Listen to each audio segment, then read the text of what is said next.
That's probably my favorite Tracy Morgan moment. And that's only one line. Annie, crazy hoe. Oh, yeah. Got some nice titties, dog. Yeah, dude. Pam, this episode specifically, this type of outfit with the Yeah, man. midriff. I mean, her belly is, I mean, I'm sorry. I'll never stop loving this woman. Tashina. So, Special guest, Shaquille O'Neal. Like, we do couldn't you pass this up. do you know that this is the last time SNL had a special guest designation like this? Really? I wonder why. Happened in the 90s. Steve, Sonia and George Leroy came to town bearing some 90s gifts that I wanted to show everybody.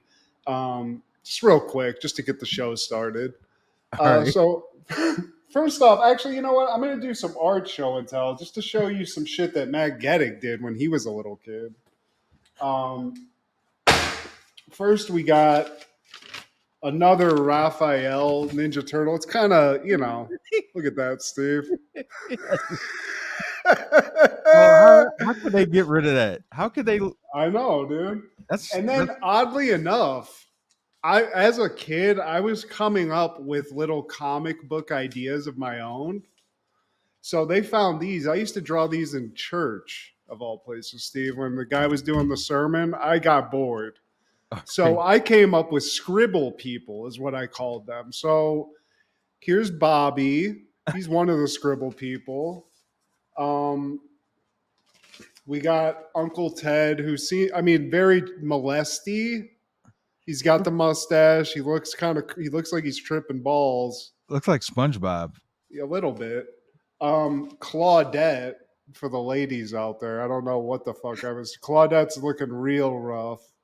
And she might have like razor teeth. That's kind of crazy. And then for the European crowd, Pierre, Steve.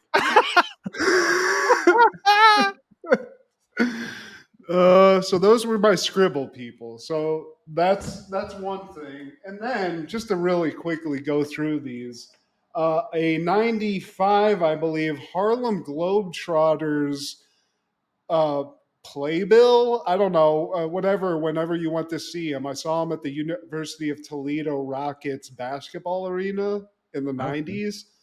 So very cool. Shout out to Sweet Lou Dunbar. That's the one Harlem Globetrotter I remember. They did have those come into town. I remember that. Always. And then just a bunch of comic books I thought were cool. Old Ninja Turtles comic book, cool art. This really intense Wolverine cover art. Love that. I used to trace this one all the time. More Ninja Turtles. Very cool. I like turtles. A very crazy Wolverine one that's actually 3D. It has what's that? You took care of your stuff. A lot of it. Some of it's kind of fucked up. Like Sleepwalker. I don't know who the fuck Sleepwalker is. He didn't get treated too well. But that's a pretty cool comic book. And then Steve, shout out to the Steelers who are, let's knock on wood here. They're doing pretty good right now. I think 3-0, yes, Mr. 3-0. Yeah, back in the days, Steve, in 98, Cordell Stewart was leading the pack, along with the Bus and a couple other cool motherfuckers named Rod Woodson, a couple other guys. Maybe Greg Lloyd was in the mix, but Yancey. Cool little... Yeah, I think Yancey Thigpen was up in here too. And, Alan Faneca. We could keep going. 98 Steelers. That was pretty dope. And then two other things. One, a cheat code book / move list for WCW NWO World Tour, I believe. If I'm reading that correctly in reverse. New world order. Just every move that you could think of, Steve. I don't even know why I need it because it was literally, there was only so much you could do. You'd figure this all out yourself. And then something I used to get, and you might not have been into this. I don't know how big of a comic book nerd you were, but you might have seen it. Wizard magazine, Steve. The title looks familiar. Yeah, I was just a WWF magazine collector.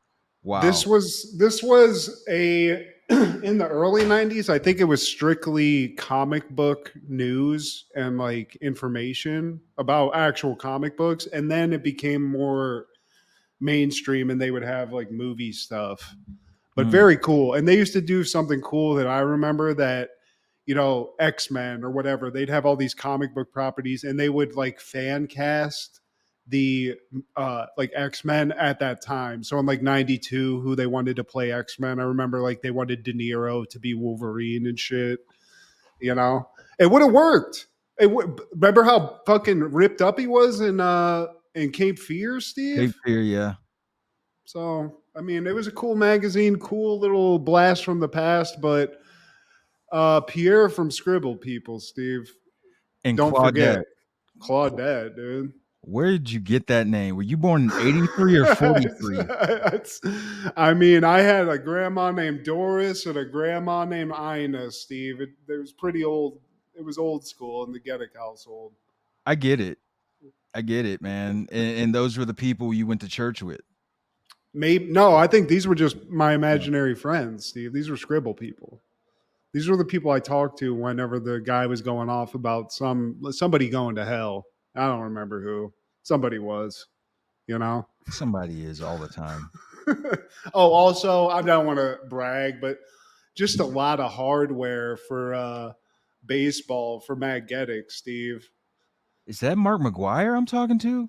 I mean, it might be. Oh, here's another bigger one. 97, Steve. Even as late as 1997. It was always runner-up trophies. I was always the bridesmaid, never the bride. But, Steve, I'm telling you, I was a little fucking Cecil Fielder out there. I was a good first baseman. Fucking ripping fucking heaters, too, Steve. Is that Jim Tomey over there? Dude, what might have been. If I would have just given in and just kept doing it and not hated running so much that I stopped playing, I might be in the MLB still to this day. Okay, Uncle Rico. You want to watch me throw this fucking baseball over that hill over there, Steve? Got a nasty knuckleball. The one thing I could never do, pitch. It's too much pressure. Couldn't handle it. It's facts. I mean, you were a catcher though, man. Like that's harder than being a pitcher, in my opinion. First baseman, Steve.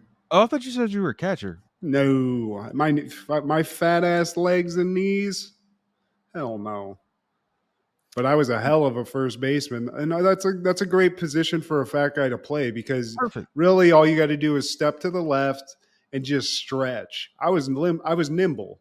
I could do almost a split and really get deep on those, the grounders people threw. But yeah, just didn't last long. Inevitably, when you play sports, you got to start running at some point. And when it got to the high school, like 97-ish, that's when Matt said, you know what? I think I'm good here. I think I want to just gain some weight for a few years. Fuck some running. Yeah. It's not for me unless I want to do it. And I didn't want to do it, Steve. Fuck it. Running can S my D. I love that. Now, today we're going to be talking about two shows that Tracy Morgan, the great Tracy Morgan, was involved with. Do you have a favorite Tracy Morgan moment? That's tough because there's a lot. There's a lot. I mean, there's a lot of fun stuff on Martin, but I think just in general, my favorite Tracy Morgan moment is probably on SNL when he played the homeless guy that would like meet celebrities. And he did one with, I think, Britney Spears. Yeah. And he sang her like a song, Smoke a Doo-Doo Pie. I love you. Yeah, that right there. But what we saw tonight also with Shaq, that's also a hilarious fucking moment, Steve. Have you seen that one before? Oh yeah, I mean, I think that was actually on his best of. Yeah, it is. Man, I like that one. The homeless guy, the astronaut Jones. I feel like that's not talked about enough. Like there was one he did with Brittany Murphy, I believe, and if that's the same one I'm thinking of, Nelly showed up in that skit along with Garrett Morris. Oh, hell yeah. Yeah. He has a lot of funny, like also, I'm Brian Fellows. Brian Brian, Fellow, can't forget I mean, that. that's so funny. Yeah, dude. And what's really kind of funny to me about him is that, he has this when he's just himself. He'll just be out saying this crazy shit, just like he seems erratic, right? And you're like, this is a character. Really isn't a character. That's him. And it's just funny. He was on all these crazy, huge shows, and somebody saw. They were like, I don't care how crazy this dude is. We're gonna figure this out because this is gold. But I've heard a lot. Yeah, I've heard a lot of, and now he's doing good. Just it sucks he had to go through that shit with that accident. But I mean, now he can do whatever he wants. Yeah. He can say whatever he wants. He's untouchable now. Pretty much, man. Like Walmart, like of all companies to like have a bag sent to you, like they got it. They're never not going to have it. It's Walmart. Yeah, dude. That's like, I mean, really, Amazon is the only other thing I can think of that. Like, if Netflix ran you over, you could get that money. But yeah, dude, Tracy Morgan, he's up there in the greats now, I feel like. His batting average is up there, man. I've said this before. Him, Chris Farley, there aren't too many I would put up there with those two, man. As far as just like any skit, even if it's for like a line, it's hilarious. It's like on the episode we're going to cover, he didn't even say anything in one skit, and the shit was hilarious. Yeah. Well, to your point, remember him in Half Baked? I did. Yeah. With my main man, who? Sir Smoke a Lot. I mean, he's in it 5 seconds and you remember that. And there's no reason you should remember that. And I forgot how high. That's probably my favorite Tracy Morgan moment. And that's only one line. A&E, crazy hoe. Oh, yeah. Got some nice titties, dog. Yeah, dude. Man, fucking cornfield and shit. Damn, dude. That movie's great. I don't care what anybody says. Man. How high is it? It's up there in pod flicks. Oh, yeah. It's Mount Rushmore of pot flicks for sure. It's better than Harold and Kumar Go to White Castle. It's above that. It's below Half Baked. Yeah. Yeah, that's fair. Hey, boys and girls, this is Steve G and Mad G with Happened in the 90s, a show where we talk about what happened in the 90s. So get out your Stone Cold posters and your Stone Temple Pilots, because I'm getting bored. I'm getting bored. Da-na-na-na-na. I am bored. Da-da-da-dum-dum-dum. Da-da-da-dum-dum-dum.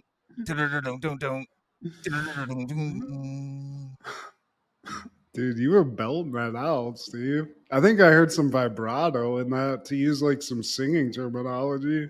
I just want a real one. Then that's when he loses me. And then Jordan gushes in his pants. This for you, J Nuts, even though you don't even watch us. Still love you. We love you.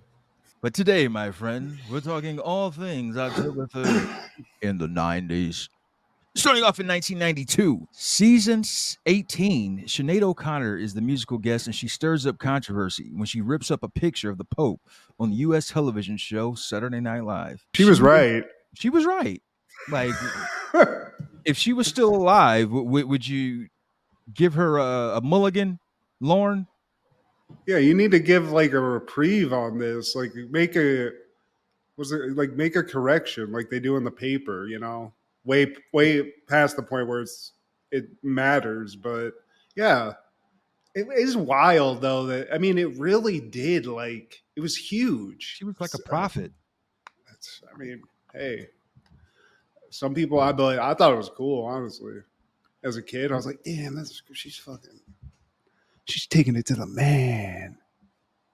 And like grown up things like this went over my head, and like I do remember the backlash, the outcry, the aftermath of all of this. What did she say? Because didn't she make like a statement like the Catholic Church is, and then she ripped it up. Like, I forget what the statement was too, because I feel like that really got in people's butt cracks, you know? I didn't even know she made a statement. I just remember that lasting image of her ripping up the picture. But Lauren has taken people off the banned list before. He's put some people on the list and taken them off. And like I said, if she was still alive, I mean, at least an apology would suffice. At least. She said, Steve, and I quote, "Fight the real enemy," and then she ripped the picture up. So gauntlet thrown, but years later, Steve, I mean, I think she was fighting the good fight, honestly, trying to get these pedos out of there. Yeah, she saw some shit, man.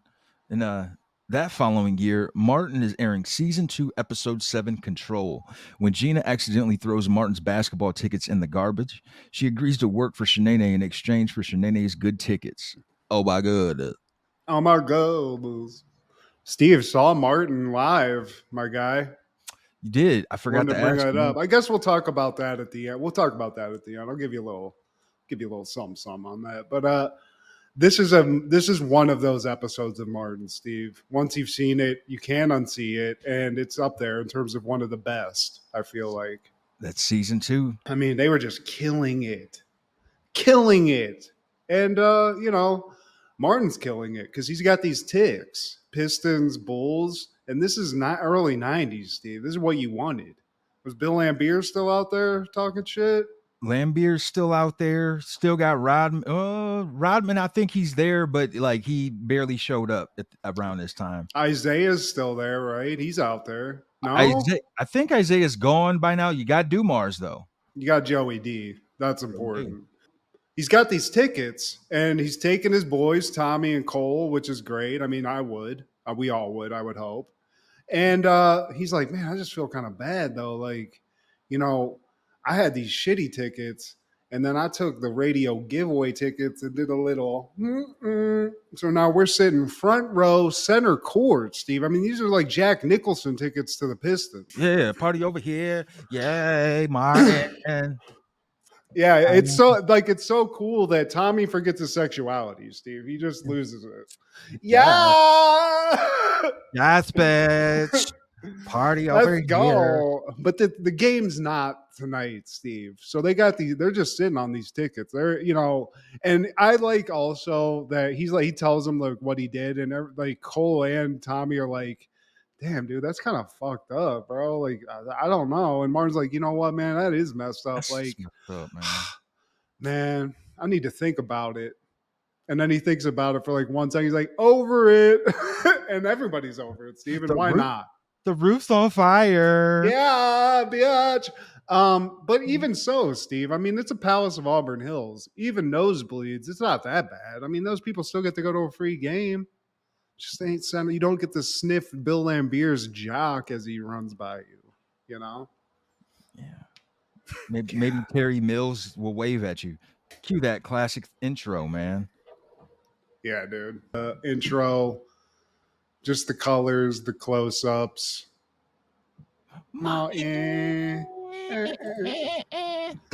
And this was just like something that you would hear randomly throughout the day too in the 90s, because when it was on syndication, I just was on. I'd come in and be like, oh shit, it's on, like, and just run to the couch. It wasn't available just to hit play on, guys. You lucky bastards. On your phone. And Gina, she's doing some house cleaning. And Pam grills her like, why are you cleaning up for this man? Well, I live here too. It's like, well, if that was me, I'd never be cleaning up. It was like, oh, great. Yeah. How's that going with your man? That's right. You ain't got one. I don't know why she doesn't have one, Steve, because Pam, this episode specifically, this type of outfit with the midriff, I mean, her belly is, I mean, I'm sorry. I'll never stop loving this woman, Tashina. So, but, she's cleaning up and she's like, hey, can you hand me those tickets on the table? And Pam's like, what tickets? She's like, the ones on the table right there. And she's like, there's no tickets here. So Gina has a panic attack. Those just fucking ace tickets that Martin got, gone. Yeah. She's like, oh, man, maybe I dumped them in the trash by mistake. So they go running out. They get into the little trash chute thing. And Pam's trying to help her like lean into this, which this is crazy. I mean, they're gone if they're there in there, Gina, they're gone. Diced Okay. up. Yeah. Yeah.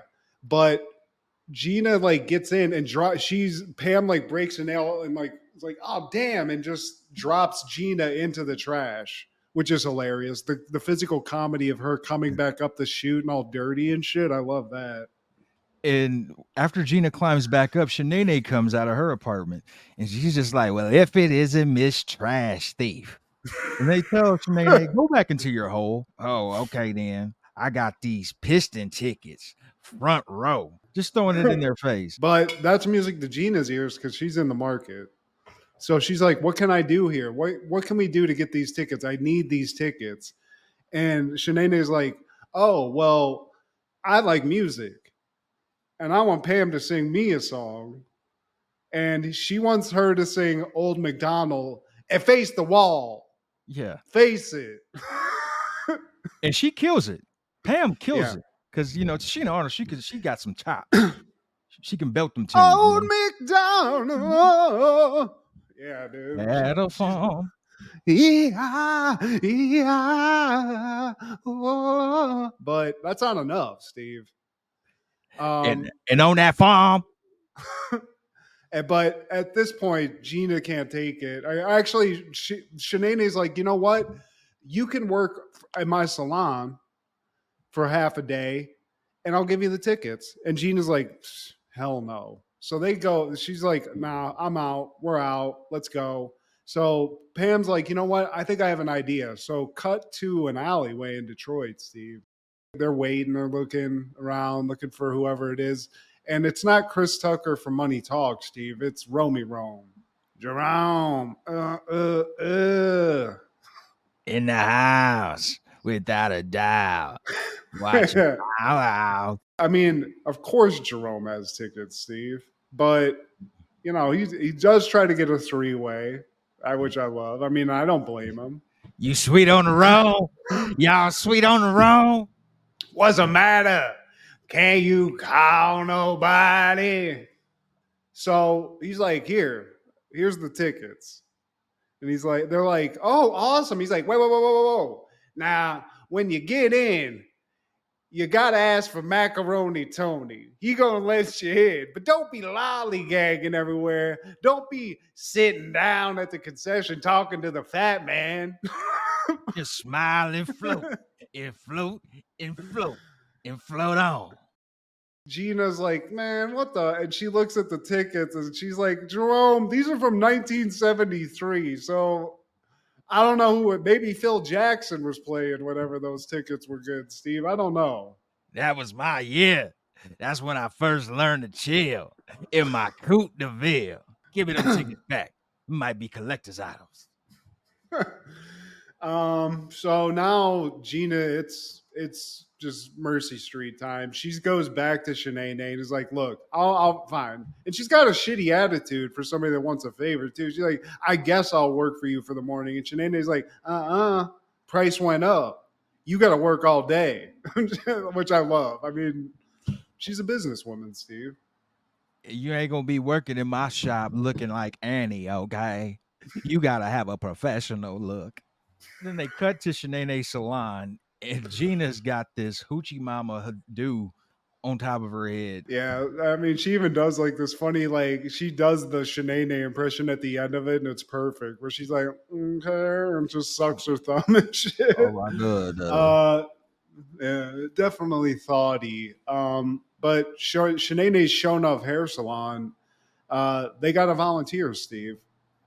Full day. She agrees because she needs these tickets, And one of her assistants, Rhodesia, Sheneneh tells her, keep your eye on the new girl. I don't like her, and I know she don't like me. And then Laquita comes up, and she wants to get all kinds of work done to her hair. She also, I love the attitude of Sheneneh when Laquita comes up with like the picture. She's like, I want to look like this. She's like, you coming up here with a damn Whitney Houston picture. I can't, I'm not a magician. Look, you're not even Bobby Brown. So Gina's got an ass attitude. She can't sweep. Pam comes to help out, but just ends up getting a bunch of work done while she's there watching Gina work.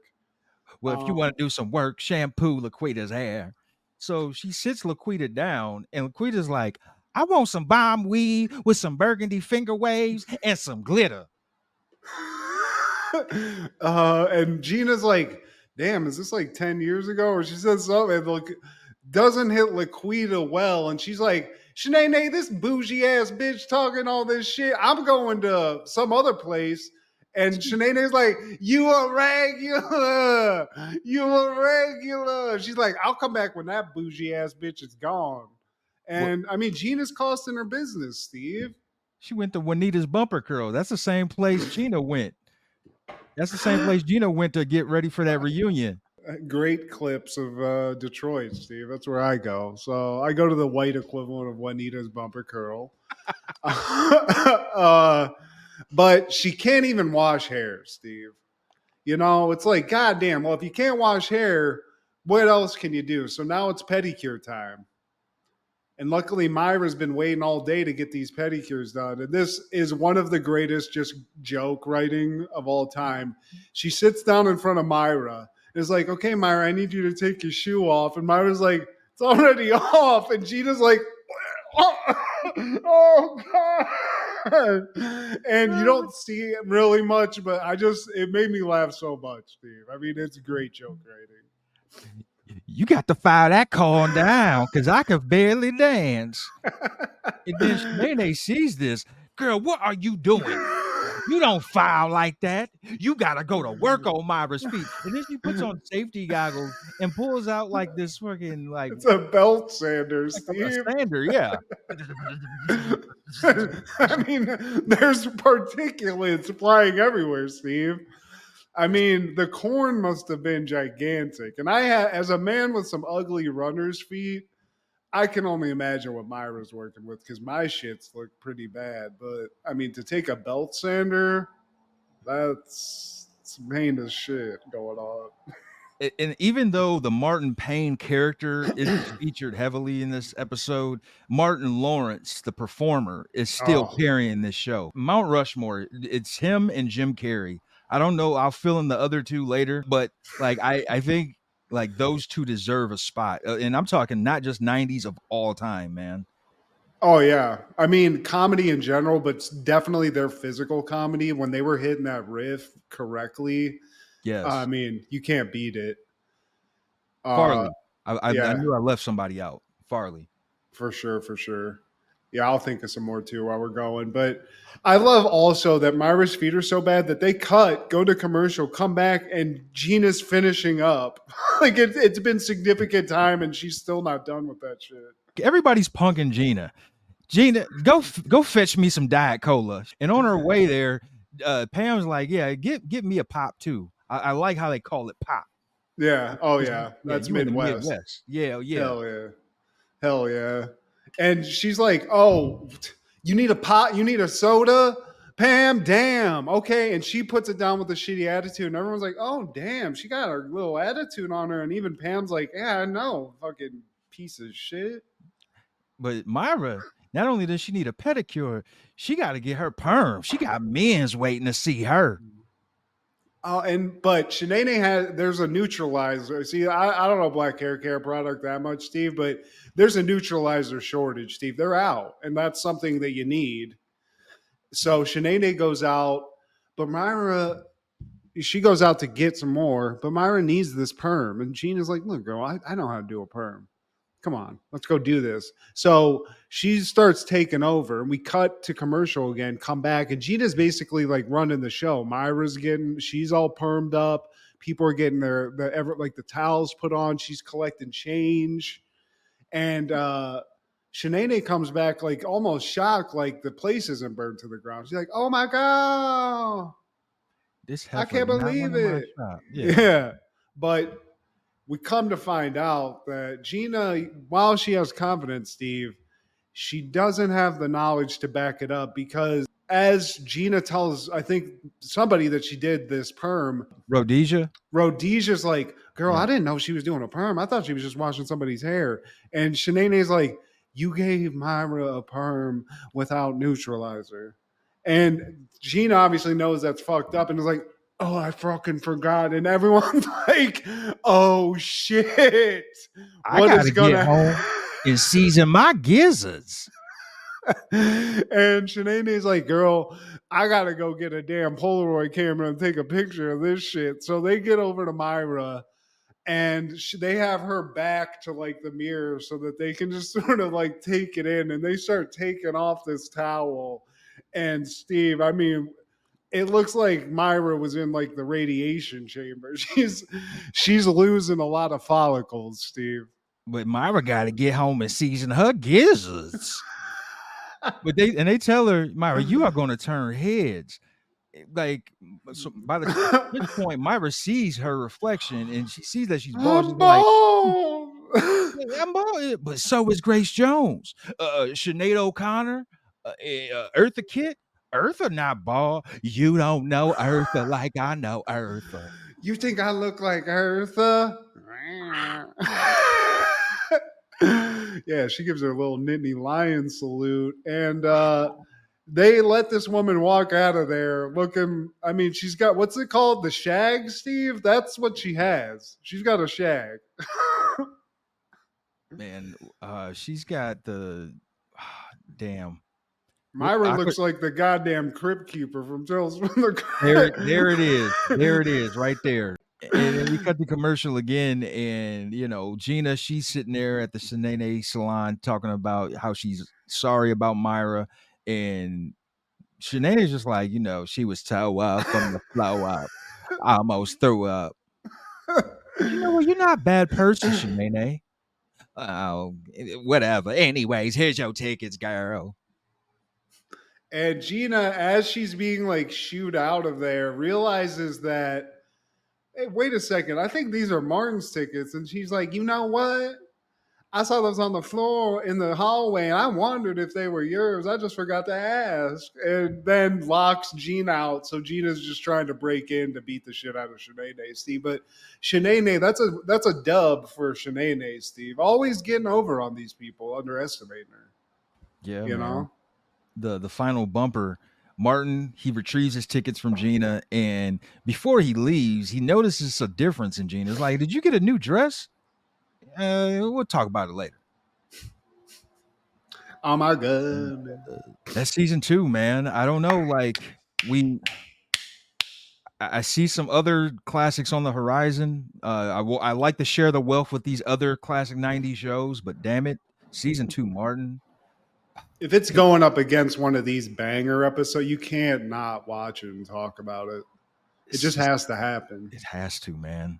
2 years later, 1995, Deftones released their debut album, Adrenaline. It's like you never. I know it's not from this, Steve. That's the only Deftones song I really know. It's like you never. He always. What's his name? Chino Marino.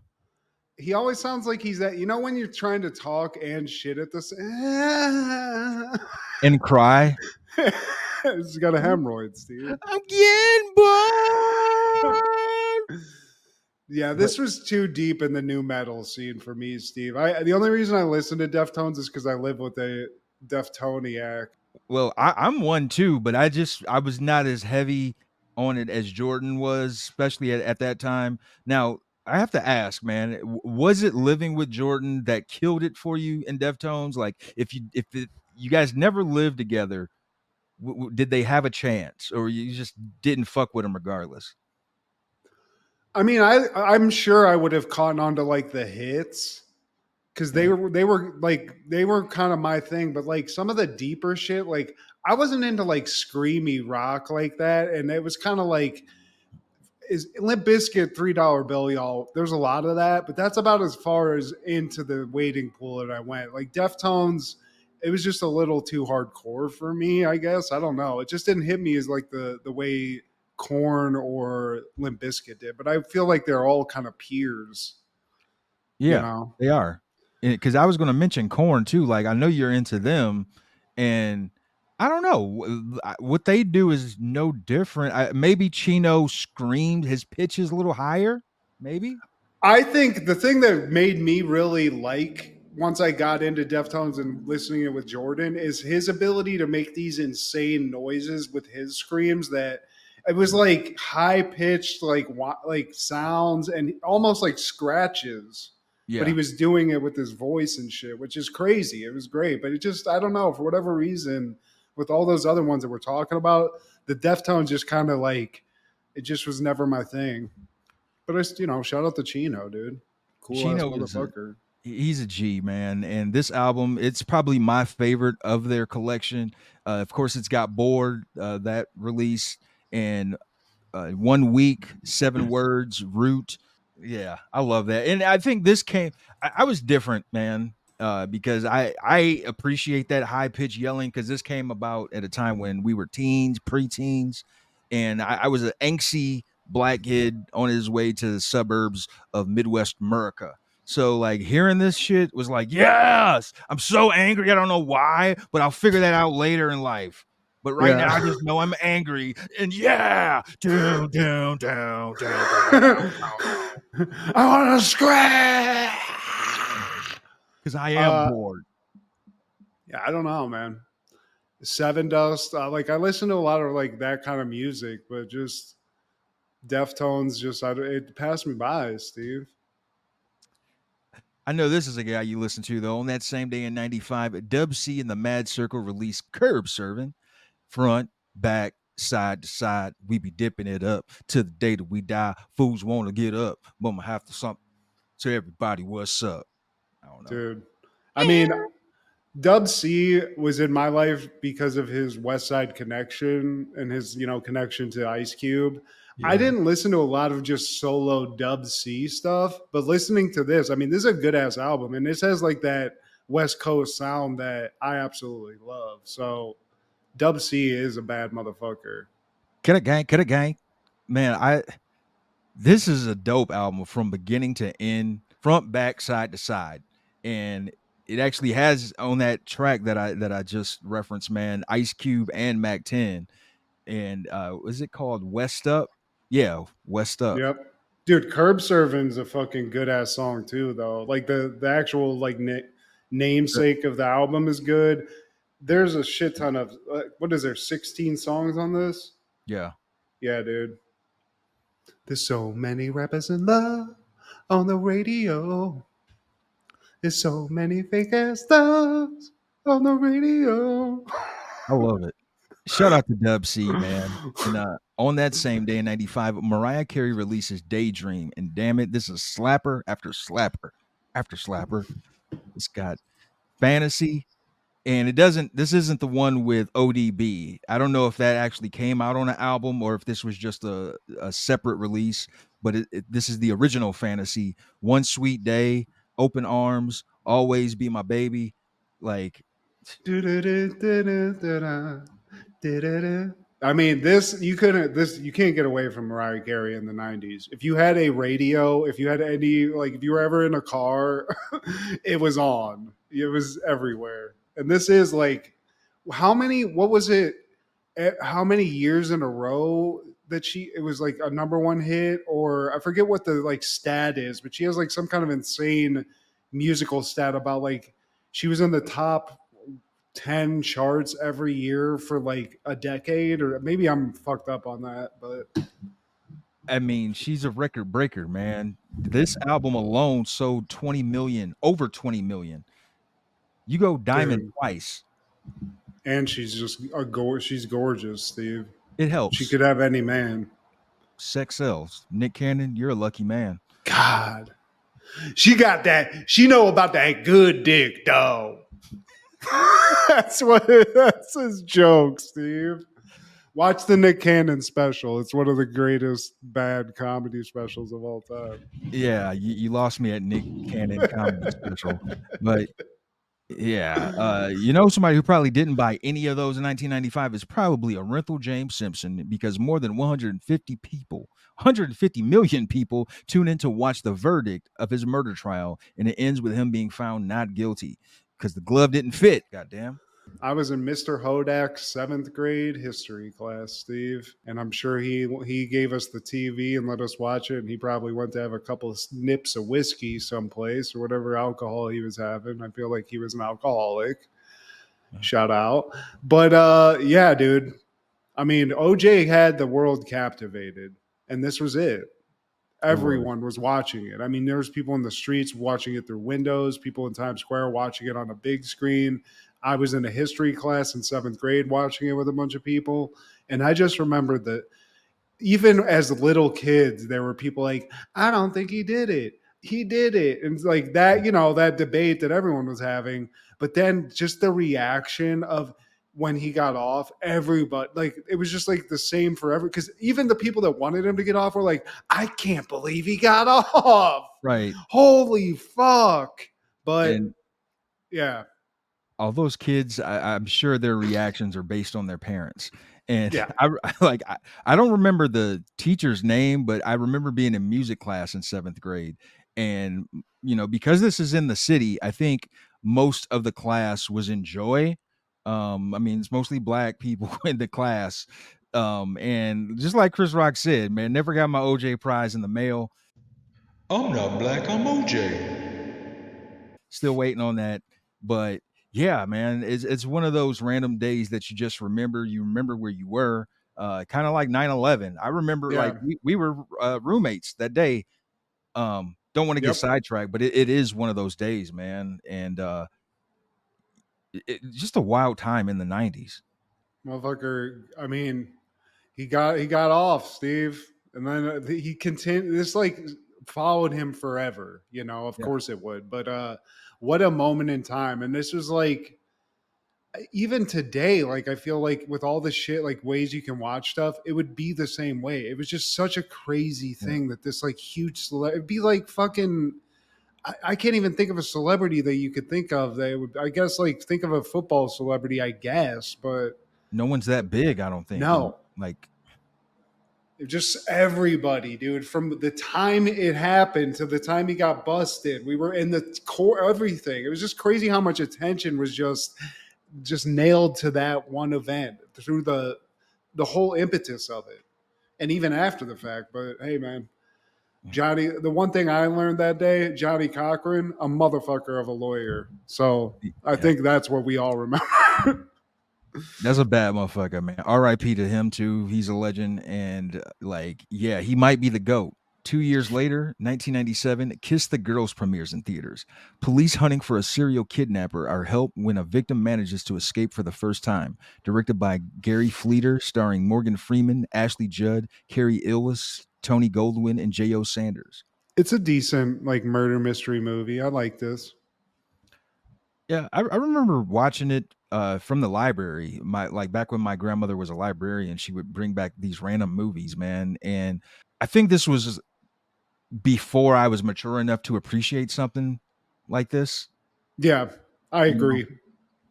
I feel like there's a cool scene on a train, like at the end. Like I think there's like involved, like the climax of the movie involves like a train.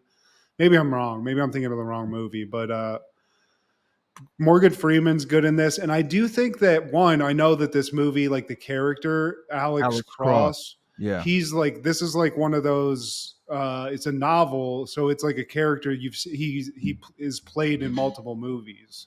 Sort of Uh, like that Clear and Present. I forget the name of the character in that. Ryan, Jack Yeah, Ryan. Jack Ryan. It's kind of the same fictional type of thing, but I mean, it's got Morgan Freeman as a detective, Steve. Like, you're not gonna.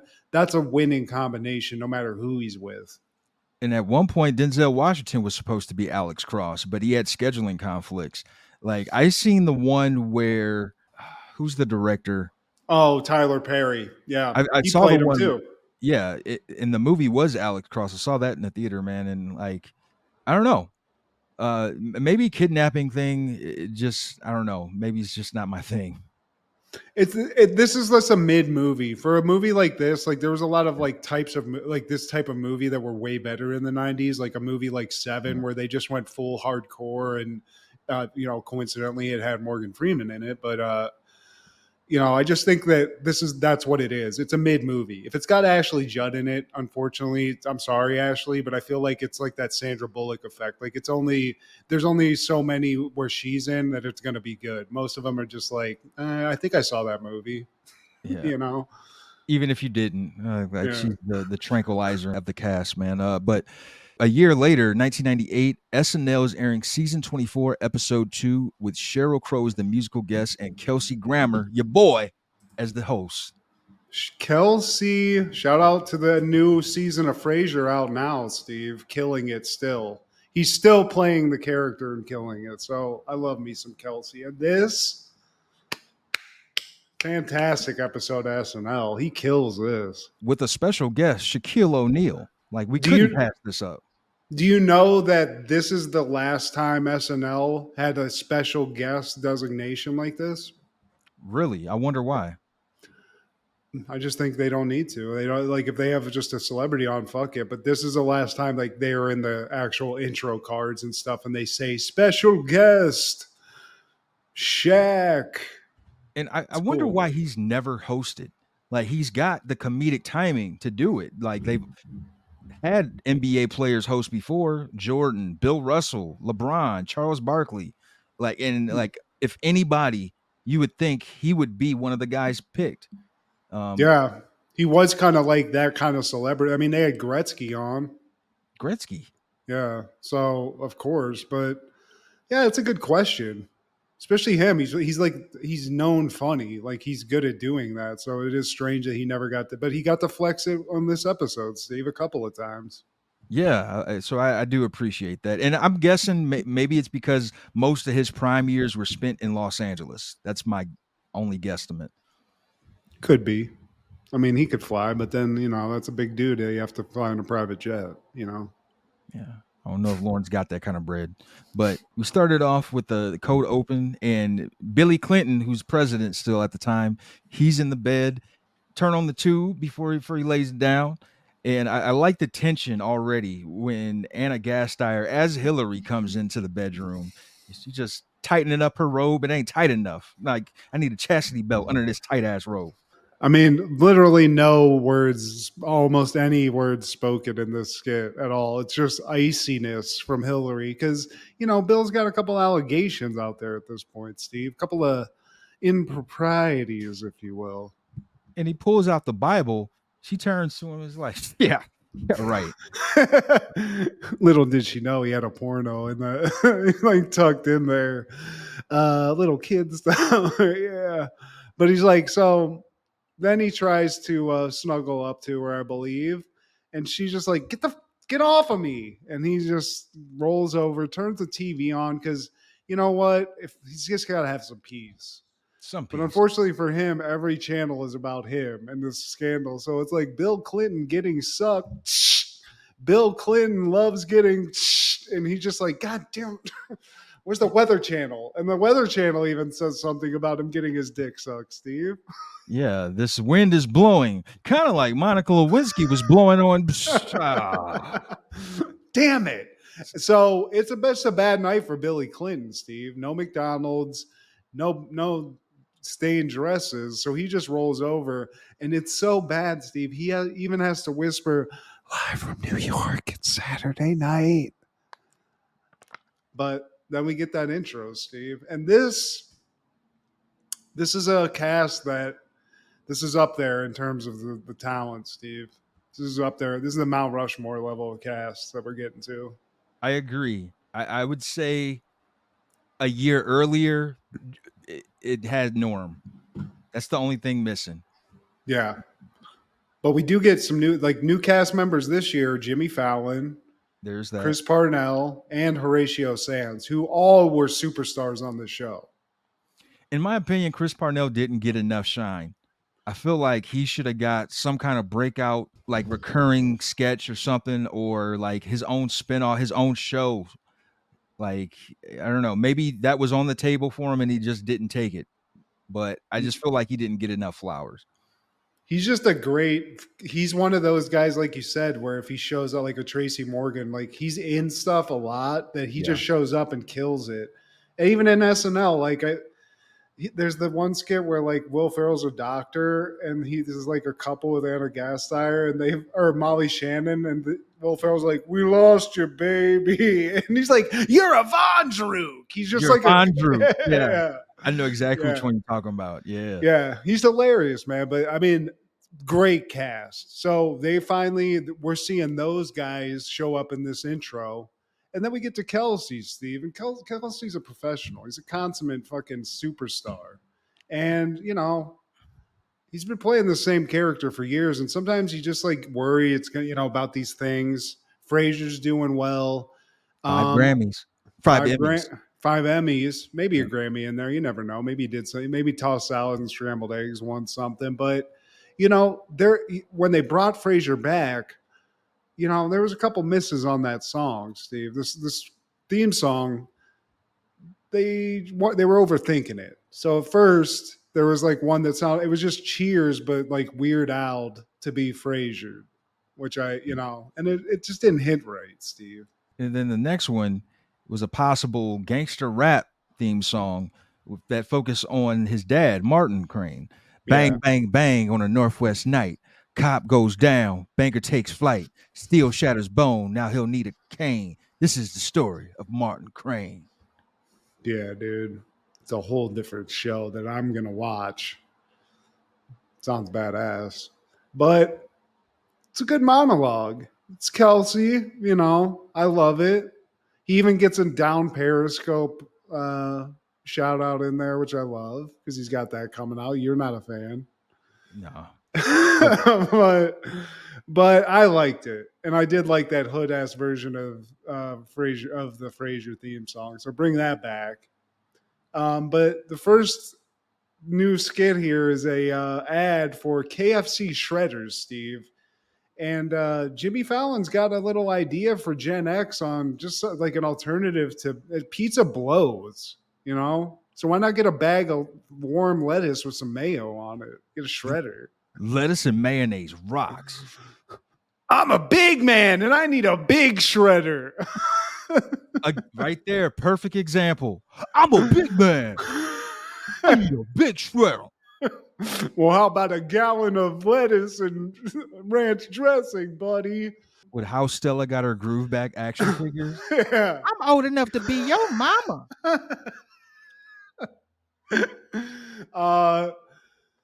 And I mean, honestly, they're probably selling this shit now, Steve. This is probably an actual product at this point. The world sucks so bad. But yeah, KFC shredder. This was a great fake ad. I loved it. And then this next one is a banger of a skit. It's this skit that I forgot about, a recurring one called The Delicious Dish, where Anna Gasteyer and Molly Shannon are just like two very subdued young or like white ladies that are just into stuff. Steve, hi, Steve, how you doing? Autumn reminds me of one thing. And then Molly Shannon says, thoughts on Christmas suicide? Leaves. Leaves. Oh, yeah. Leaves. We're broadcasting from the woods, and I just have to say, it feels like I'm on acid right now. I feel tripping like my balls off. Yeah. But Kelsey comes in, and he's playing like a nature enthusiast who knows about survival, and they play a fun little prank too. They're like, oh, hey, man, love your beard. And he's like, I don't have a beard. And the guest was like, it's on radio. They can't tell. Love your beard. And Kelsey, among other things, he just knows about nutrition in the woods. He's a survivalist. So the first thing, when you're out there and you're going on like a nice little hike, maybe you take a little gorp with you. And that's what is it called, Steve? I'm too dumb. An acronym for granola, oatmeal, raisins, and peanuts. Just delicious gorp, Steve. Just take some gorp with you because it's just plain delicious and it'll keep you going. But the ladies, they're allergic to granola and oatmeal, so they'll just have some orp. That's funny. I like that. But then Kelsey sort of veers into some weird territory where he keeps like having these PTSD flashbacks of like something bad that happened. He's like, Yeah, so inevitably when the gorp runs out, then you're forced to get a little desperate. You start eating moss, lichens, dirt. Then 3 days later, you're see a KFC on a mountaintop because you're so hungry. High in the You're, sh- clouds. you're trying to go to it, but your friends have to subdue you, and you're near psycho level. You're in a psychosis. 3 days later, you're shaking from being so hungry, and then it gets real desperate. In one of your most shameful moves, you pick straws to see who's not gonna come down from the mountain. And maybe in one of your most desperate moves, you make sure that you don't get the short straw and you cheat so that you don't die. Who gets the short straw? Who is Carl. it? Carl, the godfather of your son. And after a while, everything starts tasting a little bit like Carl, Steve. Yeah. Granola, oatmeal, shoe leather, Hey, urine. maybe we should just start talking about Gorp again. Yeah. It's nothing like that thrill of eating Carl, Steve. But I just thought the way that Kelsey handles this is hilarious. This is a great skit, Steve. It's probably one of my favorite versions of this skit. It like when delicious dish usually comes on, it's like, I get it. But like this one, it served its purpose. Yeah. And then we get political, Steve, because a lot of sex scandals going on in politics right now. So Terry Ferguson, he's pro-life. He's a Democratic candidate out here. And 23 years ago, he lost his genitals in a fire. So he's not capable of having sex or being involved in a sex scandal. With anyone or anything. His wife, his doctor, and his coworkers at Foot Locker told him, like, hey man, maybe you should do this. So vote avoid for him. He can't avoid even sex scandals by electing eunuch Terry Ferguson to Senate. he can't cheat on his wife because he lost his privates in a fire. In Oh, the next skit, we have Shaquille O'Neal, and he's coming home late. Before he goes upstairs, his dad calls him, played by Tracy Morgan, and his name is Bernard. And I guess Tracy Morgan's Big Bernard. He's like, look, son, I told you the next time you come home late, I was gonna take you over my knee. Now bring your ass over my lap. I gotta spank me some butt. Bring me some butt. So this is just basically Shaq just laying on Tracy Morgan, who's just a baby of a human being compared to Shaq. Shaq is just Jesus Christ, Steve. Yeah. His mom's uterus. Well, how did she survive this? Like it's hard to believe he's not the all-time leading scorer because it's just like, dude, all you have to do is turn around and just like dunk on people. You don't even have to jump, bro. And you could. And what's crazy about him is he could actually move and stuff, but also just, what is your life every day is just like, just shit sucks, Steve, because you don't fit in anything. Like, it's crazy to me that he is the same genetic makeup that we are. He's the same thing. Something just happens where he just became this giant, dude. I don't even think his parents are that big. No, if I remember right. They're not. His dad was in the military, though, Steve. I think they shot him up with like some fucking Captain America shit. Well, that was actually his stepdad that was in the military. Oh, was it? Okay, Yeah. well, damn. But either way, man, this is a big MFer, man. And this is Shaq still with hair. Like this is Yeah. man. And so Tracy, he's like, so what did y'all do tonight? Went to the club, went to eat a burger with Michelle. She look good. Yeah, she does. Got a So, nice shape. Oh, your mother had a nice shape when we met. Dad. Yeah, dude. When he's just singing to him and like rubbing his dude, you could tell that they were not like there were times where they almost broke, Steve. Plus Shaq looking at the camera and mugging to it and stuff. That was great too. I love that. Yeah, he sings Shaq a lullaby, and then that's that skit pretty much, man. Like, he's like dream casting. I have these like SNL episodes where I wish this person would host, and he's definitely one of them. Will Smith is one of them. That's crazy. He never hosted. That is weird. Um, but what else is weird is that Washington's full of these sex perverts, Steve. Not Terry Swindell, because we got another ad from the Senate candidate. And or Terry Ferguson. I'm sorry, Terry Ferguson, Steve. He has neither Washington insider status nor genitals. Yeah, but Gary Simmons does. He was a Washington insider for years. He's had interns working under him, and he has genitals. Yeah, the thought of sex gives Terry Ferguson phantom pains where his genitals used to be. Because they've been burned off in a fire 23 years ago, Steve. I found it funny that they said American school systems rank 10th in the nation. Like, what? You just got to throw it in, Steve. And something about education. Anyway, no balls over here. So Terry Ferguson, he's got my vote, Steve. He He's got can't even my cheat. vote. um, and the next episode, or the next gets very funny. Also, it's like a neo noir, like film noir skit where Kelsey's playing this hard bitten detective who's just it's just not going good. He's hungry.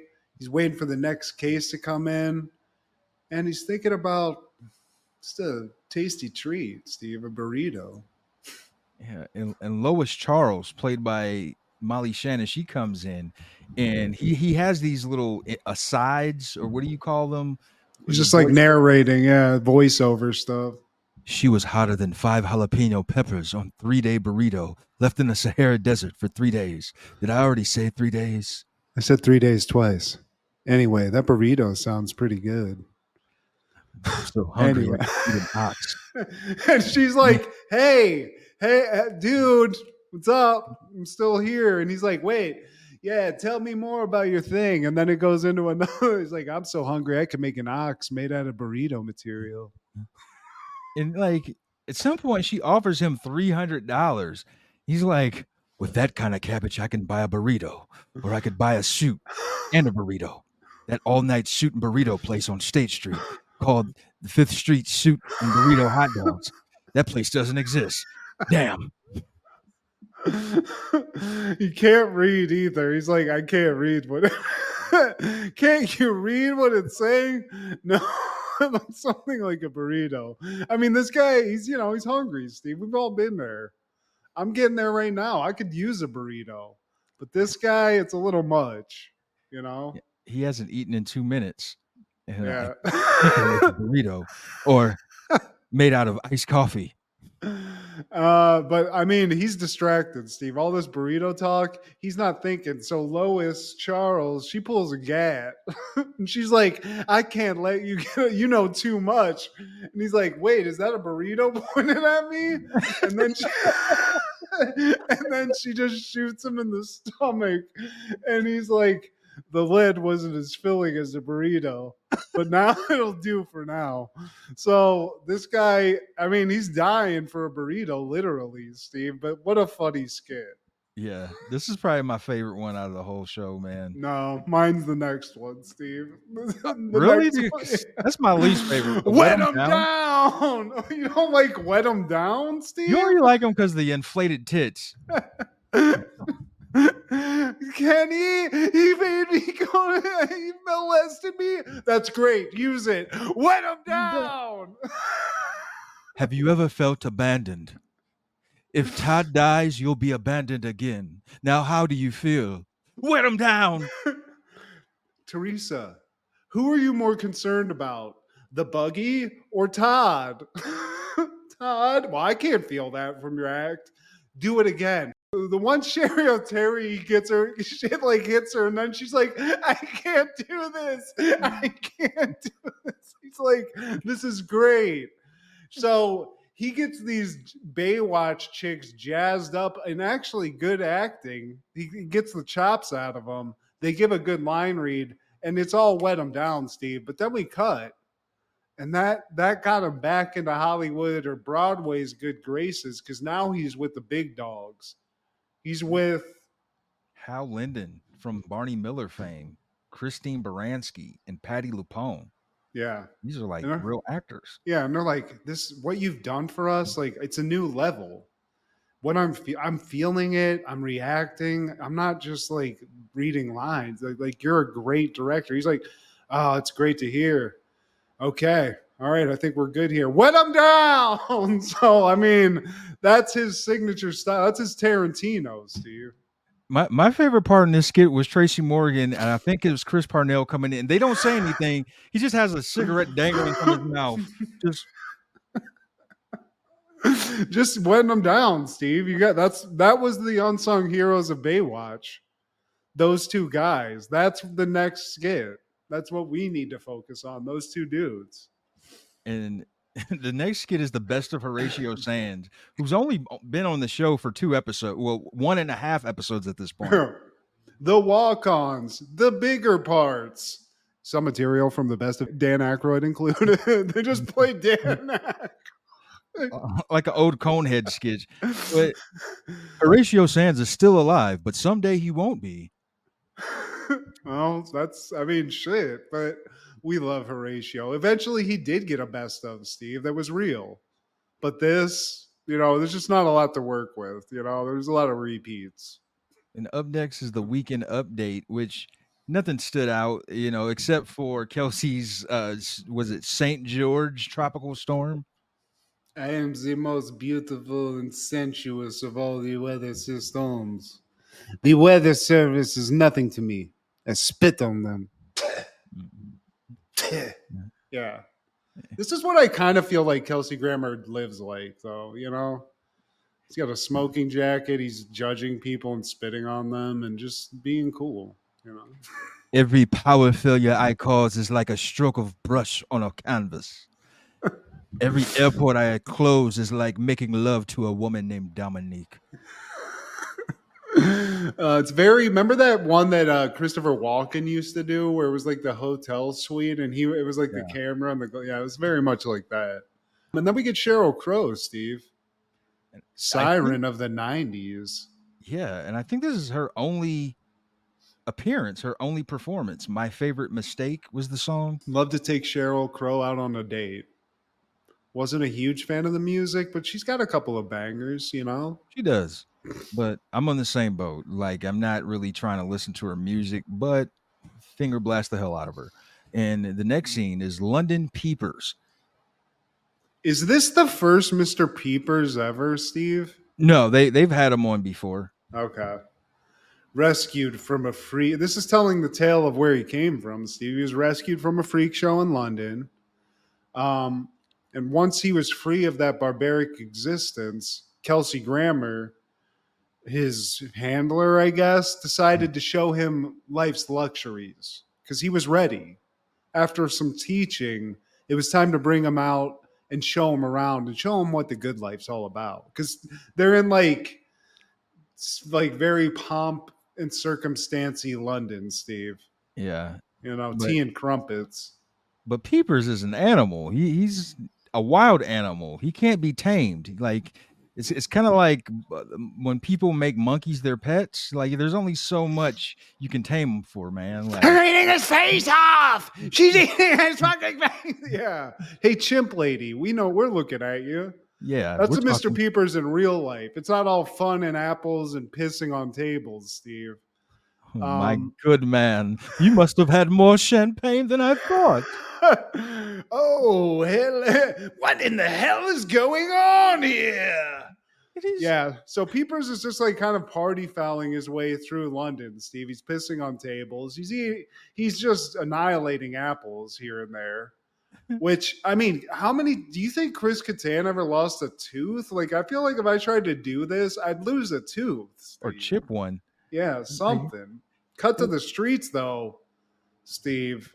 In London, it's foggy London time, and they're almost treating Peepers like some sort of monster. Look at his ears. He's a monster. He's not an animal. Well, he is an animal, but a very likable one. Come on, Peepers. Let's go. So they go back, and then, it was time to show Peepers an even more high society thing, and he loves Tchaikovsky, Steve. He's got fine taste. So he goes to the opera. I think it's Kelsey Grammer's date. I don't know, but Peepers gets a little excited, and it's hump time, Steve. You know, You wild one. You must you show some respect. Casanova. Yeah. Peepers, you son of a gun. But Peepers, Steve, he busted on that woman. I'm sorry, Molly. He did it. Right in the canal. And this next one, I thought it was pretty dumb, called Makeys. Short lived. I don't know if this was recurring, but yeah, this wasn't it, man. Like, it's Yeah. about these little rats on a boat, and one of them gets chopped in half. And then the rats don't have another rat half, so the rat doctor puts a fish body on his bottom half, and he's a rat mermaid, Steve. And then Yeah. some weird child with no pupils in his eyes picks him up, takes him back to his family, and that's his life. And that's it. Yeah, that's pretty much it. I guess the fill time. But Morning Latte's next. Tom and Cass, and they have a new producer. Their morning producer quit over the summer, and luckily Devin just had been fired from Top of the Morning for sexual harassment. Nothing was proven, though. Hey, thanks for mentioning that, guys. Hey, and just so we Cass and I do not approve of sexual harassment. Not like Devin, Mr. fucking pedo over here. Hey-o. Mr. McFeely. Hey, look at the lights and camera. How about we start a morning show? These summer movies. Love the great summer for movies. You know what I didn't like, Tom? Saving Private Ryan. Pretty violent. I didn't need that. I didn't need it. Take a beautiful moment and turn it into a bloody free-for-all. Hey, I know that they acted like this in Vietnam, okay? But I don't need this. Steven Spielberg, you need to do better, okay? We need a new E.T., maybe a new Goonies. I like Goonies. Yeah, I'm all for the goon. And she, over the summer, apparently she had a surgery. She had an operation, and now she has a baboon's ovaries and a raccoon's uterus. She has a 20% chance of conceiving now. Still not looking good, though. But congratulations. Congrats. But they got a special guest, Steve. Shaq is showing up to Morning Latte. Promoting his album. Yeah. Shaq, athlete, actor, rappist. No, rapper. Devin's the rappist. Hey, come on!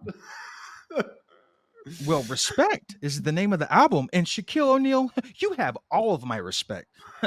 All of my respect. All of my... You said that once already.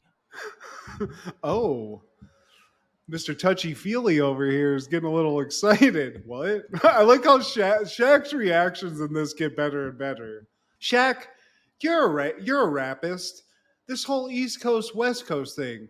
Can you break it down? Because quite frankly, I'm scared. It's the only thing keeping me up at night. Okay? Well, I make music for all the people. And apparently you're going to do a song with Vanilla Ice. Who said that? Old Easy Hands McGee over here. Shaq, I would never say that. You better watch your mouth. Okay. Catan plays this perfectly. Shaq, I took my son to theater camp. Shaq, have you ever been to theater camp? Okay.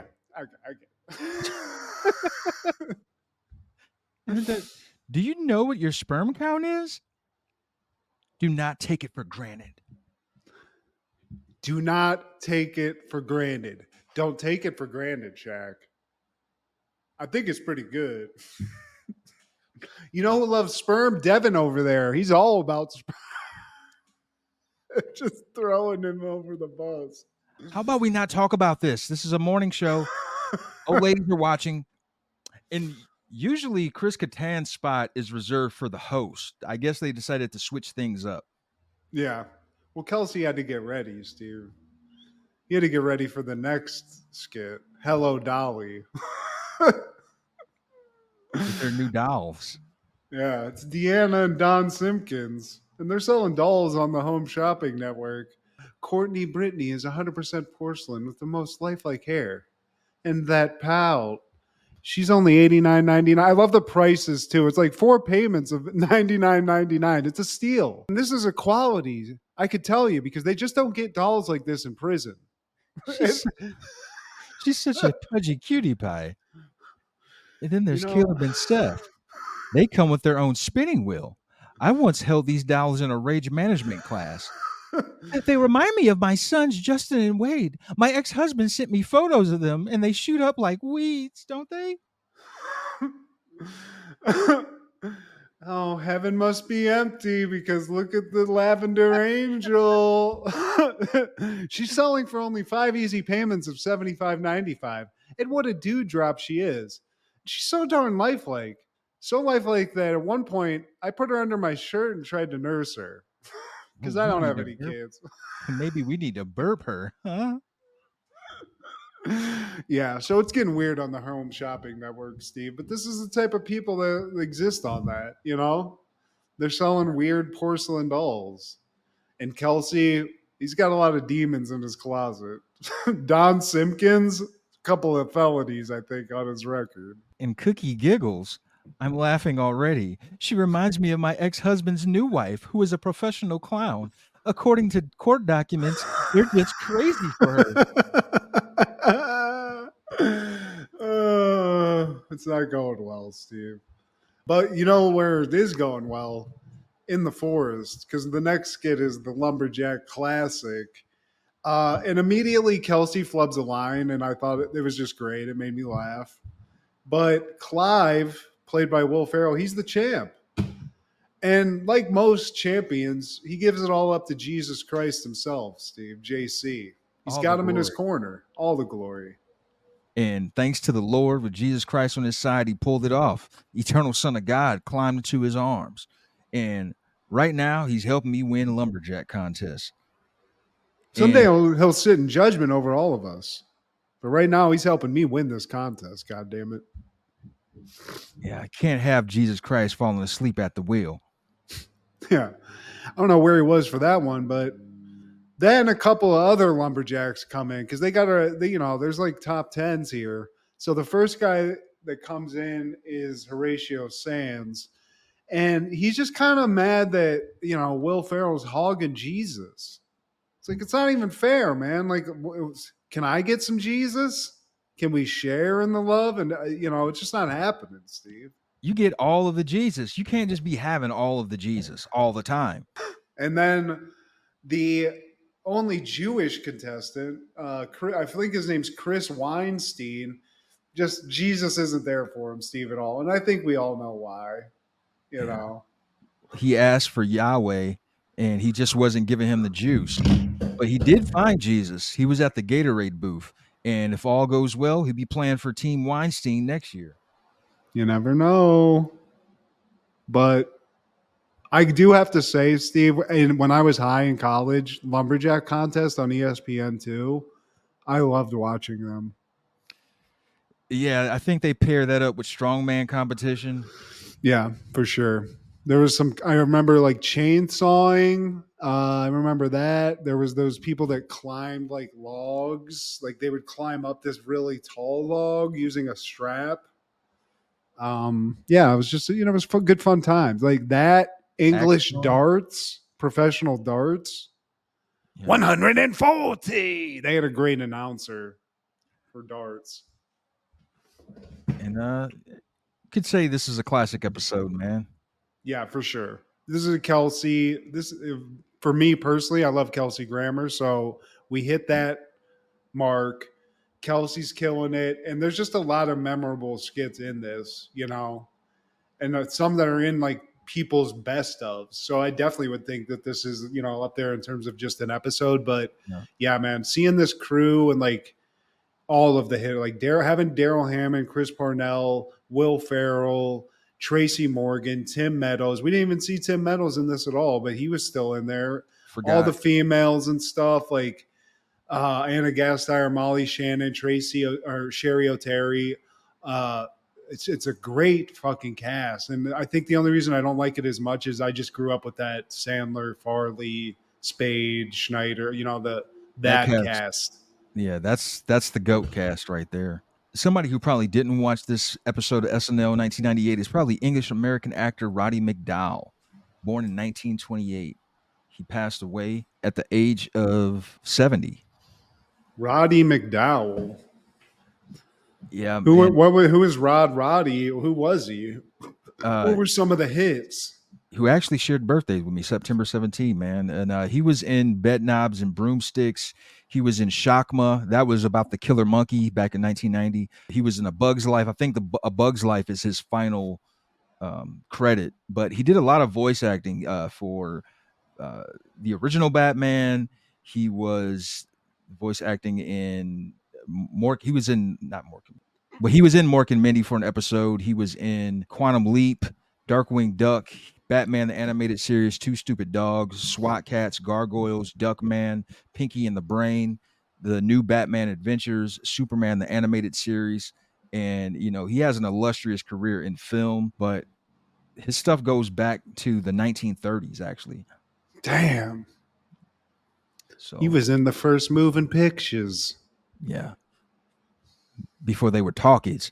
And that following year, Japanese businessman co-founded Sony, Akio Morita, passes away. Thank you for the PlayStation. Team PlayStation over Microsoft any day. He passed away at the age of 78 in Tokyo, Japan. Thank you for the Discman, the Walkman, just your great electronic company. Make a hell of a TV, too. I couldn't afford it for a long time, but still, the PlayStation alone. Just off that, yeah. You beat Nintendo. And for me, it was impossible. I never thought I used to be the biggest Nintendo homer of all time, Steve. I'll never get any other system, but it's too good. Got a PlayStation 5 downstairs just waiting to get touched. I haven't touched a Nintendo in decades, man. I wonder if Akio Morita, if he ever got to play the original PlayStation, because it was available at this time. I wonder if he gave them test runs. He probably just was like, man, gotta bump the power up on this a little bit.